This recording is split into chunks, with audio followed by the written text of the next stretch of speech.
Hey everybody, and welcome to this Security Plus quiz for your Security Plus examination. In this video, I want to help prepare you to take your Security Plus exam by giving you one question from every exam objective. So with that being said, let's go ahead and get straight into it. Your first question from exam objective 1 reads, a security administrator is configuring a new user authentication system.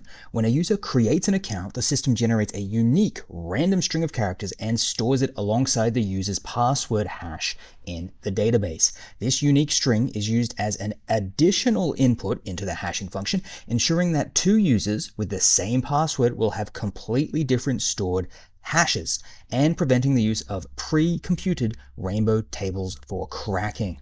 Which data security technique is the administrator implementing? Is it A, salting, B, hashing, C, obfuscation, or D, digital signatures? Your answer is coming in 3, 2, pause the video if you need more time to have a guess. 1, here we go. Your answer is A, salting. So salting is essentially where you add additional letters or numbers, a combination of those to the end of whatever the data is you are storing. In this case, it is a password.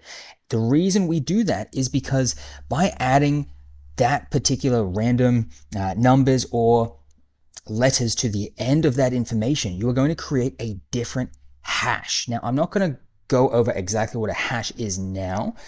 We will in a moment briefly, but hopefully that's familiar to you. Why do we do that? This is called the salt, and the salt is then combined with that user's password before the hashing algorithm is applied. So let's say you have the password, and your password is just password, just for example. Salting would look like, okay, we have the password that is called password. I'm then going to add M8I to the end of that. And what that is going to do is it is going to change and give a very unique hash output. So that way, if someone else is also using the password, they will have a separate random string of characters and numbers attached to the end, meaning even though they have the exact same password, they will receive a different hash. So even if someone has the same password, it results in a unique hash being stored for each individual password in that instance. So because each password gets a unique random string of characters, which is the salt added at the end, even identical passwords will produce completely different hash values. So what that means is it prevents a rainbow table attack, which is essentially where attackers use pre-computed hashes to quickly crack common passwords. Just really quickly, what that means is when we store passwords, generally they are not stored in plain text, they are stored as the hash. And just as a brief summary, hash is going to look something like what we have over here, right? So let's say we have our password, and our password is simply called password. When that is stored on the system, it isn't stored as the plain text password. It is put through an algorithm which spits out a hash. And this hash here that we're seeing in the bottom right is actually what is stored. So a rainbow table attack is basically a store of common passwords, but it's the hashes of those passwords, okay? Because the hash is what is authenticated against to actually grant that individual entry. So if we add a random string or if we add salt to the end of our passwords, we're gonna ensure that these rainbow table attacks don't work, because even though they might have the hash that is correct for the password, they won't have the hash that is correct for the password with the addition of that extra salt, those extra few characters, that extra string that we add on the end of each individual's password. So it prevents that common attack and it increases security in that way. It increases the computational effort required for brute force attacks, making your passwords more secure, essentially. Now, one of the options here was hashing as well. Hopefully we're familiar with what hashing is, but basically it's that process where we've got a password, and instead of storing that password as the plain text, we put it through an algorithm and it spits out a hash.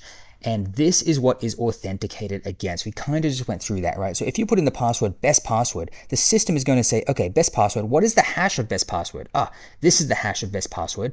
Does this hash match the hash that I have on the system? If yes, awesome, I will authenticate you correctly. If not, then I will not. Hashes can also be used in other ways as well. In the A+, we look at hashing relating to ensuring that the file that you are downloading is actually the file being downloaded, right? The file will often be stored on a website with a hash, and then you can download that file, create a hash, and ensure that the hash that you've downloaded matches the hash that is listed on the website to ensure nothing has changed with that file that you have downloaded, so you know it's the correct download. But basically, just know that roughly what a hash is based on everything we just said. All right. So we talked about all of that. Okay, great. Now, another option there was obfuscation. That basically means when we are making something unclear, unintelligible, or difficult to understand, particularly in the context of data or code. And you need to know about 3 specific types of this for your exam. The first is steganography, which is where we are hiding information within non-secret data or files, such as embedding a message within an image or an audio file. So we are hiding something in another file with steganography. The other one is tokenization, which replaces sensitive data, such as your credit card numbers, for example, with a randomly generated, non-sensitive equivalent, maintaining data utility without exposing the original value. And finally, you need to know about data masking, which is where we are replacing sensitive data with fictitious but realistic data used primarily in non-production environments. So you may need to go over this a little bit more, right? This video isn't going to entirely prepare you for all of this. There's quite a bit here, and I want to keep it efficient and fast, but you do need to know about those for your exam, all right? The other option was digital signatures, which is basically a way of authenticating, right? If you sign with a digital signature, you have non-repudiation, which basically means you cannot deny having signed it because you did sign it. You have legal proof that you have signed that, all right? Now, that was from exam objective 1.4 for your exam. So you'll need to know about everything you see here. As you can see, it's quite a lot. So don't get too intimidated, but just know that you do need to know about all of this. You do need to be able to roughly explain everything on screen before you take your exam. All right, the next question reads, a small business notices that all the files on their network share have been encrypted and renamed with a strange extension. They then find a text document on the desktop demanding a large sum of cryptocurrency to be paid within 48 hours to receive a decryption key. If the payment is not made, the files will be permanently destroyed. Which category of malware is being described? Is it A, ransomware, B, Trojan, C, worm, or D, spyware? Your answer is coming in 3, 2, 1. Pause the video if you need to. This one is A, ransomware, guys. Ransomware essentially demands money. They will encrypt your files, and then they will demand payment from you in order to decrypt those files. That will threaten you with the loss of your data, and it commonly is spread through phishing emails, malicious attachments, and compromised websites, or by exploiting vulnerabilities in software and operating systems, just as a lot of malware is, right? But just know that ransomware is when they are demanding money in exchange to generally unencrypt your files or folders. An easy way to get around this, guys, is to just have a backup. If you have a backup, you really don't have to worry about it.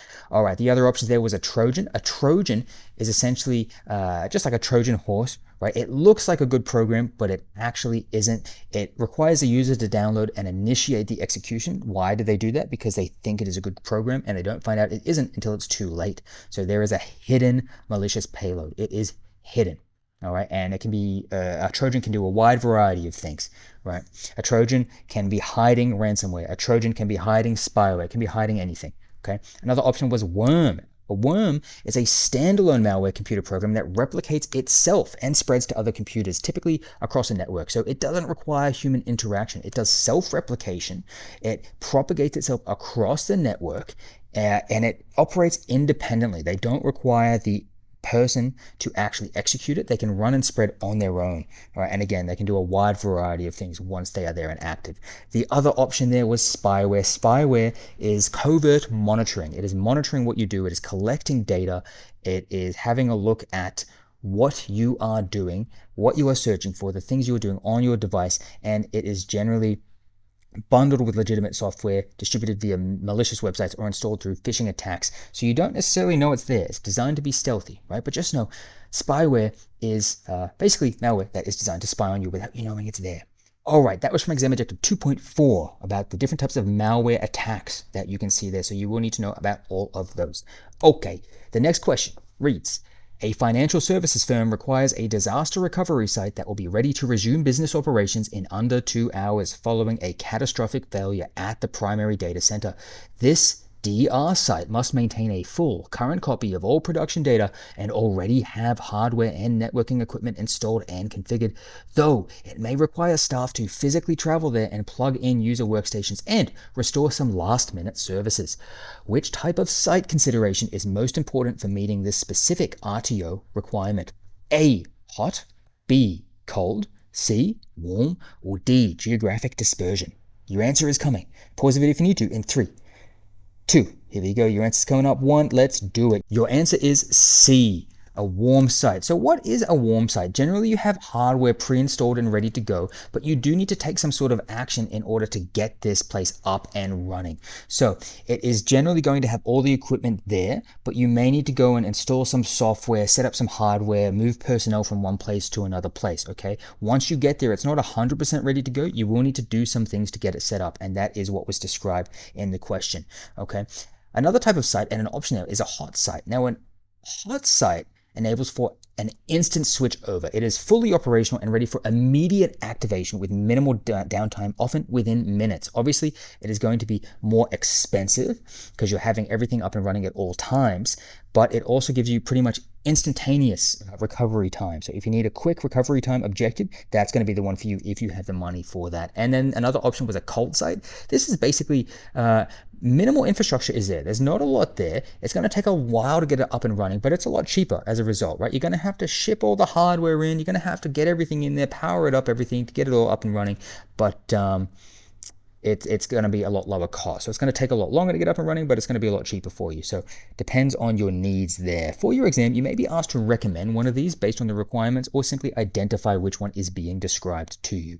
The other option was geographic dispersion, and that simply describes the concept of having locations all in a wide variety of different places to enhance your resilience, to make sure if something happens to one, don't worry, you're set up in a wide variety of other places, so data is continuously available even if one or two of your different places go down. All right, but you need to think about, is it worth the cost for you, right? Now, that is from exam objective 3.4, and you can see there I've highlighted exactly what section this is from, and you can see what else you need to know for this particular exam objective as well. Let's get into the next question, guys. It reads, a cybersecurity firm is hired by a bank to perform a security assessment. The firm's team of ethical hackers is given a specific objective: attempt to gain unauthorized access to the bank's customer database by actively exploiting any weaknesses they can find in the web application, network, and employee security policies. The team uses a combination of automated tools and manual techniques to simulate the actions of a malicious attacker. Which vulnerability identification method is being described in this scenario? A. Vulnerability scan. B. Application security. C. Penetration testing. Or D. Threat feed. Your answer is coming in 3, in 2. Pause the video if you need to.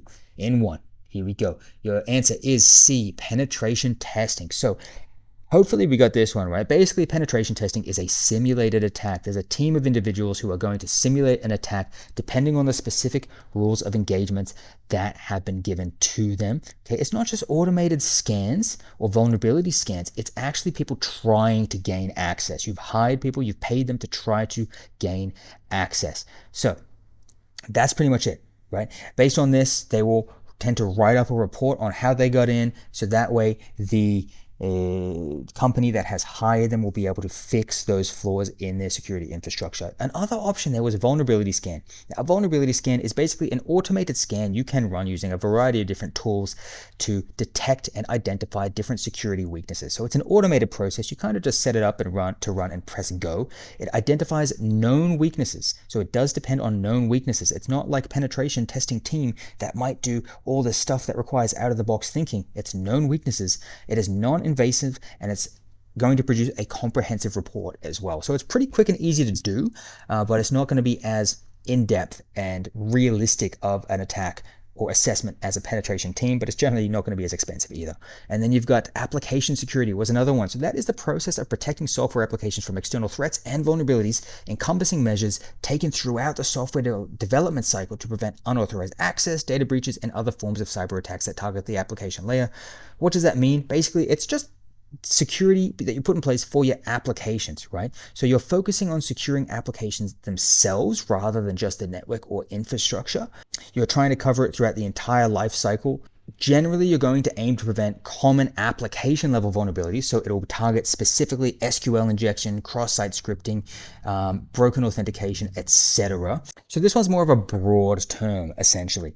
Now, another option, it was a threat feed. Now a threat feed really is just a continuous stream of intelligence that is being updated that cybersecurity analysts can have a look at. So it's real-time intelligence that will give you actionable data, tell you what you can actually do.